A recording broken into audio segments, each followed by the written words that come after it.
Are you ready to create a great business as part of a great life? Welcome to Avant-Garde Radio with your host, Anna Rosenberg, featuring world top minds, authors and industry trendsetters, sharing their best ahas, secrets and strategies.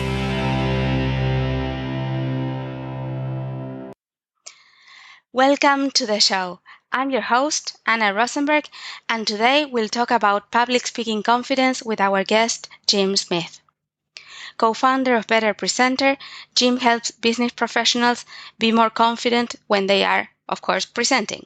With over 25 years of experience, he has coached hundreds of CEOs, presidents, and executives for media interviews, congressional testimony, press conferences, analyst meetings, and webinars. He has even had a first recently, coaching the father of the bride. Welcome to the show, Jim. Well, thank you, Anna. It's so good to be with you today. Let's start talking a little bit about the kind of people Better Presenter and you help. Well, the type of people are usually highly motivated individuals who want to improve their presentation skills, and most of them are business professionals. So that would be the typical audience. And the idea of being motivated is something that everyone generally has some degree of a lack of confidence when they're speaking in public. And so that's really a critical area, and people realize that, and they want to find someone to be able to help them to develop those particular skills. So that's when I'm referring to highly motivated, that's a key component. Well, you talk about our topic of today, which is confidence. What is confidence for you and to you? Well, confidence it's an interesting point, really, in terms of what it really is owning specific skills that relate to speaking in front of a group and using those skills all the time. And as a result of that, you have repeated successes as you're presenting, and that's really how confidence grows. Part of the problem when people are presenting is that sometimes they feel, I did very well. Another time they say, I didn't do so well. And they never are able to quite figure out, why can't I consistently be at the top of my game? And so that's really by learning a specific set of skills, you're really practicing. And the more you practice by using the proper skills, the better you get, which results in being more confident. I love that, because you're talking about successes and not success, right? Success is as a succession of successes. That's a great point. That's it. And it's an interesting thing because of the fact that most people, what you'll hear them say is that I feel confident when I'm speaking one-on-one, but when I'm in front of a group, it's almost like it's not me up there. And so it's like my personality changes. That's what people say to me. And I generally talk to, and as our coaches from Better Presenter, talk to the individuals that we're going to be working with prior to the training. And you hear some amazing things, Anna. I was talking to somebody not long ago, and he was going to be coming in for one of our sessions, and he said, I can't sleep every Sunday night.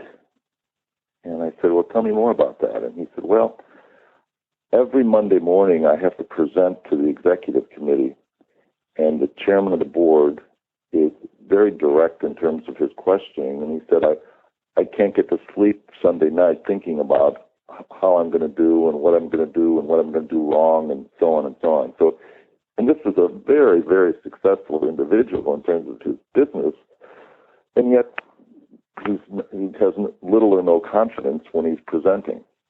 So that's the kind of thing that we change, and we change it very quickly.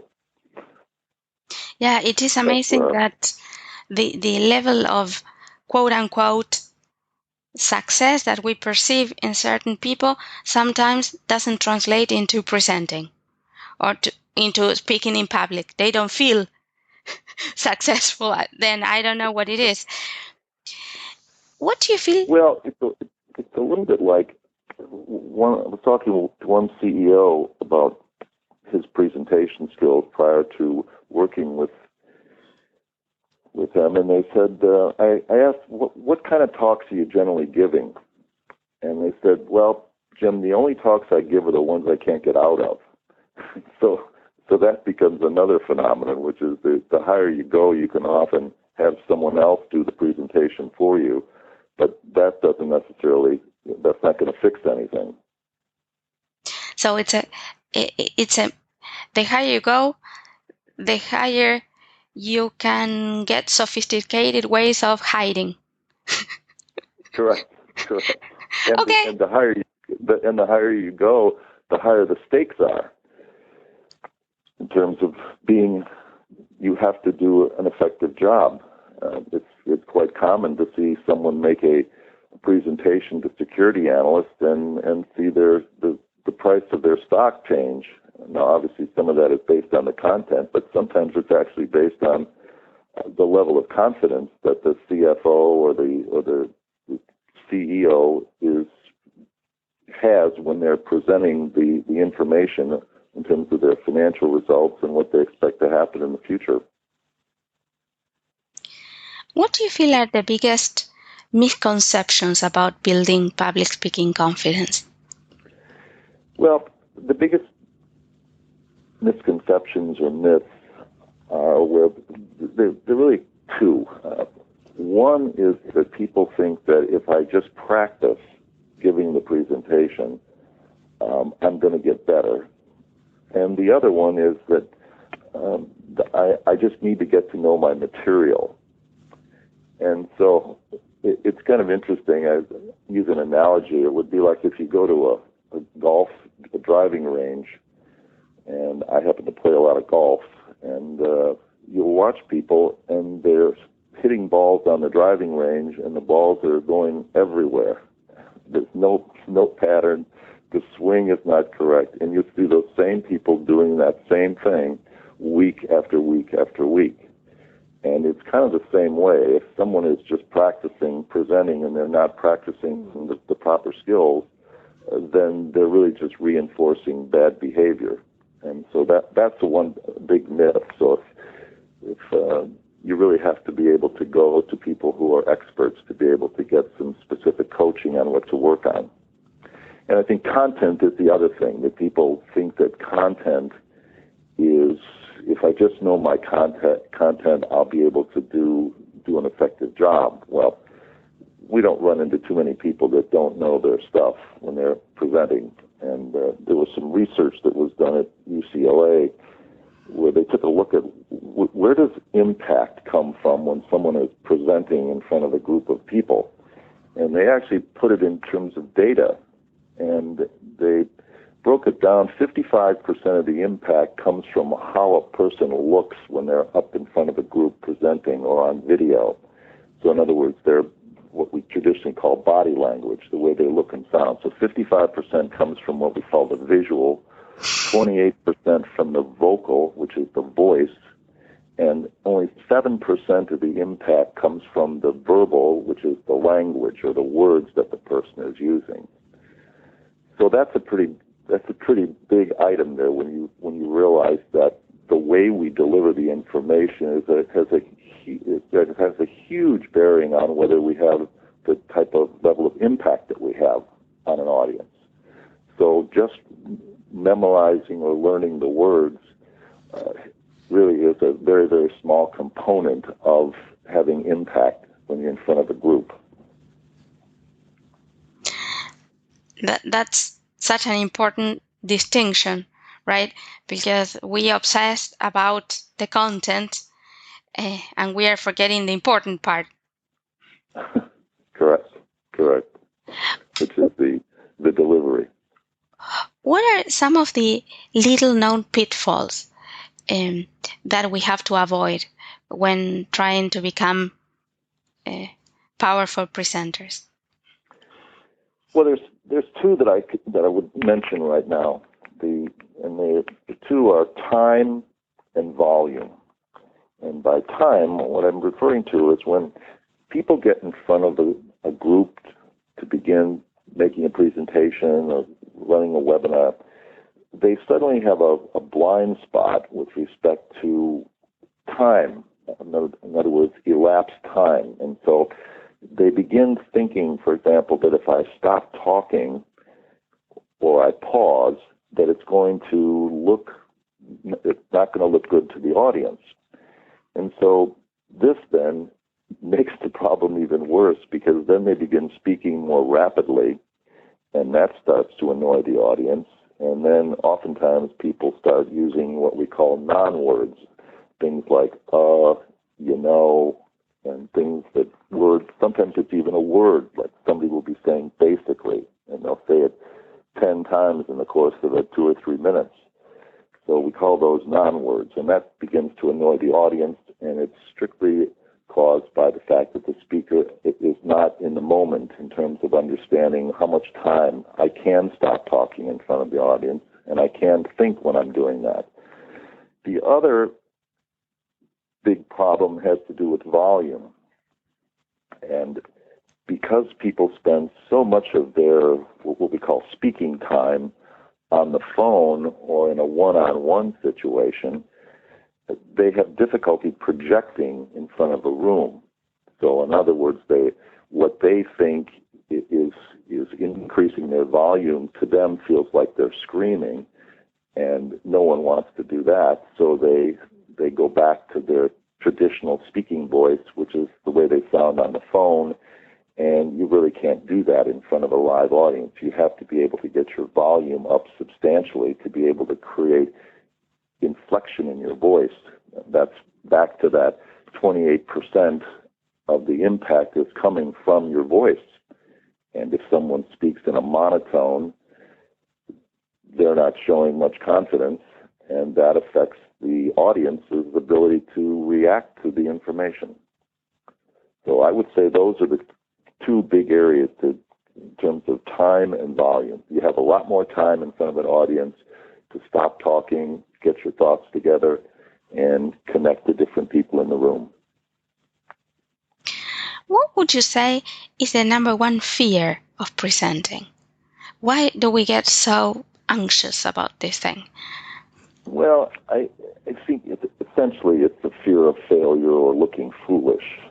And no one wants to be able to do that, and that's why, time and again you see where they've done surveys, and there's even a bestseller called The Book of Lists, where they asked thousands of people, what are you most afraid of in life?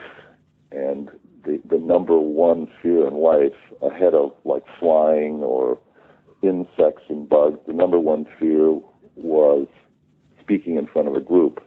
In fact, death was 7th on the list, Anna. So, as Jerry Seinfeld said in one of his episodes, he said, so if you went to a funeral, more people would wish they were in the casket than delivering the eulogy. That was an epic joke. True. That was supposed to be a laugh line there.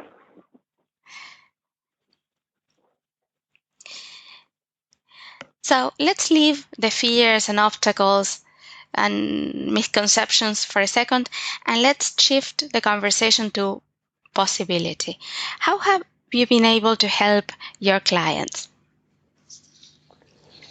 Well, the way we are able to help our clients is allow them to be much more natural and to think more clearly when they are in front of groups of people. And so oftentimes some of the people we'll work with their engineers. And so they have a lot of technical information, or you have financial analysts that have a lot of data that they need to cover. So part of what we're working with them on is how to take the information that you've got, and rather than just spewing out a series of numbers or facts, you have to be able to put it into a story and into a fashion that it it matches what the audience is looking for. And so sometimes that requires breaking some habits. And so where people are used to just dumping information on people, almost like what you'd see in a memo, but they're doing it in a presentation, and that just is not holding people's interest, and the result then they're not effective. So part of what we're doing is being able to improve their clarity. In fact, the two big things that we work on, and our motto is confidence and clarity in one day. And the clarity, obviously we've been talking a little bit about confidence, and that's an important role, but so is clarity. And some people just cannot get to the point, and they're unaware of that, or they're aware of it in some respects, but they don't know how to do that. And part of that is tied into the fact that when people get in front of a group and start presenting, they don't think as clearly as they normally do. They've got so many things running around in their head, and that they're not able to crystallize their thoughts and to be able to put them out in a concise fashion. So that requires practice, working on some of the skills that we teach, and that's a very, very important area, is the clarity side of it. I see why you're so successful in the work that you do, because it's kind of that clarity is also an important factor, and that feeds back to the confidence too, I guess. Absolutely. That's right. In fact, I had a funny experience years ago, and it was I had trained a young engineer in one of our classes with a very, very large automobile company in the United States, or it's worldwide, and they had a special showing of one of their new vehicles in Chicago, and so they asked me to come over and observe what was going on with some of the presentations, and there were a lot of VIPs there, and so I looked over and got in the room, and there was a series of vehicles. It was at a big hotel, and a series of vehicles there, and I noticed this engineer over there that I had trained just a couple of weeks before that, and he was talking with the chairman of the board of the company, and he was explaining certain things about the vehicle, and he was very, very, the way he was coming across, he looked confident, he was using his hands and gesturing and things, and when he finished, the chairman of the board walked away, and the engineer spotted me, and he walked over toward me, and we shook hands. And he said, Jim, I couldn't have done that 2 weeks ago. And so that's an example of how when people can learn proper techniques in a short period of time, it can literally change their lives. Yeah, and it's something that the skills they learn, they take with them forever, right? Yes, and the forever is the key is that they have to practice them all the time, so that it's not skills that you're only going to use in public speaking situations. Some of the things you're going to need to do just in your day-to-day lives. True, we speak there in public too, I guess. That's right. So it's excellent practice. That's right. We're practicing, or we have an opportunity to practice all the time. And because we're using our voices, we should be looking people right in the eye and speaking to them. So there's a whole series of things that are things that we should be doing and make that the way we communicate. I'm curious, what inspired you to become a public speaking coach and do the unique work that you do? Well, I think it was a series of steps that just took place in my life. I went to college on a golf scholarship, and so I liked to play golf, and I was good at it. And one of the classes I took in college was a public speaking class, and I just dreaded taking this class. And I ended up actually enjoying it. And I thought, that's funny. I wouldn't have thought that I would actually like that. So that kind of stuck in the back of my mind. And ultimately, there was a very small company getting started, and the company was actually using videotape, which was relatively uncommon, using that in teaching public speaking. And so it was a series of little connections that I was able to do. And the other thing that was unusual about this company was, besides teaching public speaking, as a coach or an instructor, we were also involved in selling. And so I had some sales background, so it was a very interesting fit to be able to teach people skills, and you were also involved in selling, which obviously is involved in listening carefully to what people are looking for and then being able to tailor things, because our clients were very large corporations. And even though we were a small company, we were training and coaching CEOs of major corporations all over the world as we began to grow. So that was kind of an interesting, kind of the way my career evolved, and it's been fun. I'm sure it has been fun. It sounds exciting to be working with so many different kinds of professionals and companies. Can you share with us a lesson about confidence that you learned early on and then that still has an impact on you today? Well, I think the easiest, or the part that always stayed with me was I heard someone say years ago that we judge ourselves by our intentions and we judge other people by their behavior. And when you stop and think about that relates a lot to presenting in public, whether you're doing a webinar, a press conference, or a sales presentation, that everybody wants to look confident and knowledgeable when they're up in front of a group. But the group only can determine whether you're confident by your behavior, and that would be your body language, your voice, and to some degree your words. So that's what people have to really understand, and that has stayed with me for a long period of time, that confidence is really made up of these different components that we've been talking about, and that's what an audience is doing. They're watching the presenter, and they're determining, do they look and sound confident? And if they do, then that's going to lead to, and that's going to be a successful presentation. And there's a lot of talk lately, you'll hear people say that an audience doesn't really remember what you said, but they do remember how you made them feel about the topic. And so that component of how they feel about the topic is heavily influenced, as we saw before with those numbers, it's heavily influenced by how you look and sound up there. So that's a key component in terms of being successful. That was a really generous distinction. Thank you for that. Now comes a difficult question. Are you ready? I'm ready. What is your number one tip to build confidence? Not number 2, not number 3. We want number 1. Number one tip to build confidence. I think the number one tip to build confidence is people need to connect with individuals in the audience and speak to specific people one at a time. We should not be trying to talk to the entire room of individuals. And so that's what people typically do, is they get in front of a group, and it's a group. It's not a series of individuals to them anymore. It's just a group. And so that leads people to not be connecting with individuals.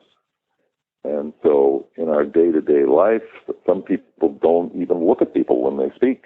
And you see that. You'll see two people talking in a hallway, and one person is talking and he's looking at his shoes. And so you can only imagine what someone's eye contact is going to be like in front of a group if they can't do it on a one-on-one basis.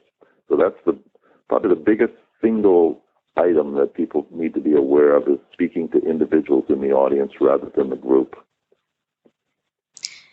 That's where videotape comes in, by the way, because if you were to ask people, who were you looking at when you were giving that presentation, they would say, well, I was looking right at people. And then if you played the tape, you'd see that they were hardly ever looking at anybody. So that's where the videotape becomes a very important tool to be able to show people both what they shouldn't be doing as well as what they should be doing. That's a great tip in itself, right? Like have some way of getting feedback of what you're doing and what you should be doing and not doing. Well, yes, although videotape is an interesting tool, and as I said, we go way back with the use of it, and in many ways, videotape is misused as it's used by people for public speaking purposes, because if adults look at themselves on videotape, all they typically see are the things that they're doing wrong. And so the end result is that if they see all these things that they're doing wrong, they're hearing themselves say, those kinds of things, and the fidgeting. And if the person watching themselves on videotape does not have a fix or is not able to determine, which they generally can't do on their own, how they're going to correct that, then it becomes like a self-fulfilling prophecy that they're going to continue to do that, and then they're never going to watch themselves on videotape because it just makes the problem worse. So you have to use it as a constructive tool, and when it's used correctly, it can save lots of time. That's part of why we're able to do what we do in one day's time with small groups of people. That was, of course, another very wise distinction, right? Not to use videotaping to punish yourself for everything that you think is horrible about you. Right. Well, and the other thing you'll see people, some people that teach public speaking, they'll videotape a class, and then the entire class will watch the videotape. And you say to yourself, I can't think of anything any more ineffective than doing that, because the person, the audience has already seen it, so they don't need to watch it again. And then the person who was doing it feels embarrassed, and so anyway, there are certain things that make videotape a useful tool, and those are the things that we've learned how to use it very, very successfully, and makes the best use of people's time if you use it correctly. You mentioned that when presenting in public, we should connect with the people in the audience.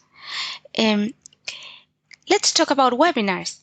What do you find is the difference between presenting live or in front of an audience and a webinar? Because for obvious reasons, I cannot make eye contact with people on a webinar. No, because you're not able to see them, but you're maybe using visuals. Typically, is what people are doing. And so we're back to those 3 V's: the visual, the vocal, and the verbal. So the visual is with respect to the presenter, you can't see them, but the vocal becomes very important because your voice has to be energized. You have to be using lots of inflection, and so that's something that people can practice and learn how to use their voices more effectively, particularly in the area of volume, which we touched on that a little while ago, about speaking up and projecting your voice. And I think the other thing with webinars that is a kind of an unusual piece is that when we're using these visuals in front of the audience, we have to use them in a fashion that the audience understands what they're looking at.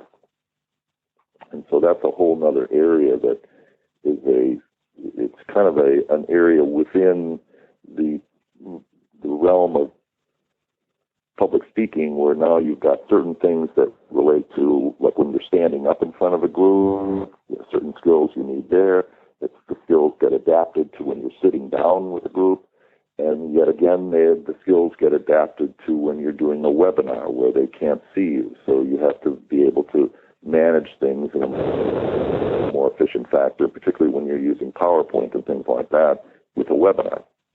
So that's a key component there, is being able to explain to the audience what they're looking at when they see a visual in a webinar, for example. And oftentimes people put whole paragraphs of material on there, and they think this is in some way going to communicate some important topic, and it's boring. And so we have to be able to improve the quality of our visuals so that they have the material on them, but we're not putting it in all paragraph form of bullets, 12 bullet points on a visual and so on. So there's a connectivity between the presenter and their visual that's particularly important. It's important in a live audience, but it's even more important in a webinar situation. That was great. It makes a lot of sense. If it's a webinar, we have to compensate for what's missing from the live experience with the voice and with the visuals. Makes a lot of sense. Right. Now, that's also because we're seeing, this has been going on for years with companies becoming more and more international, companies operating all over the world. You've got people with different languages that are out in the audiences. So you've got to be able to, with respect to a webinar or even a live presentation, but the idea of the visual aid becomes important because you can communicate concepts even when people are speaking and understanding different languages, and the visuals can become a common point of understanding. But again, the person has to know how to use them properly in front of a room and in a webinar situation. So true. I moved over with my family. We lived in England for a number of years and taught programs and seminars and coached people all over Europe and different parts of the world, but particularly in Europe. And it was fascinating to watch the difference in terms of almost like not cultural differences, but how people could connect and understand the skills that we were teaching, and it actually improved their ability to be able to present, in often cases in English, when English was not their native language, because they were able to slow down and think more clearly in front of groups of people and on webinars. So it was interesting to see that was almost like a benefit that we didn't even know was occurring, and it was in terms of the language. That's a terrific point, because if somebody is listening and thinking, oh my God, I will never be confident because English is my second language and not my first one, there is hope. Actually, they have an advantage they didn't know they had. Well, particularly when people realize that they can slow down, and oftentimes when people are speaking in let's say the listeners are listening and they're trying to translate it back and forth, and if the speaker slows down a little bit, it has much more impact then, and it helps the speaker to be able to come up with their next thought, even though they may be thinking in another language as well. So it's a very interesting phenomenon that goes on, and I give people a lot of credit when they have to speak in another language, and it's because I only speak English. I speak a little bit of Spanish, a little bit of a few languages, but I really marvel at people's ability to can speak even several languages and do it effectively in front of a group. It's a real, it's something to be very proud of, to be able to do that. That's a great point. How can someone find out more about Jim Smith and Better Presenter?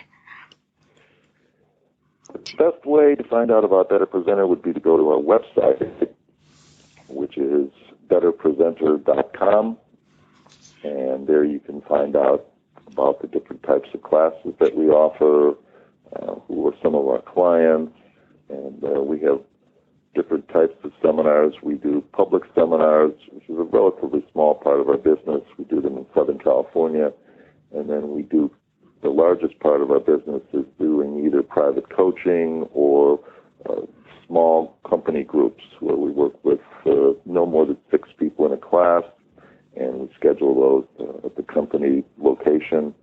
So they can find that out at our website, www.betterpresenter.com. And that's a perfect note to complete our interview today.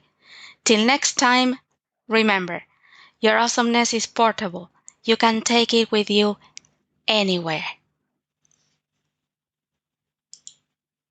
You've been listening to Avant-Garde Radio with Anna Rosenberg. To learn more about the resources mentioned on today's show or to listen to past and future episodes featuring world top minds, authors and industry trendsetters, visit avant-garde-radio.co.business.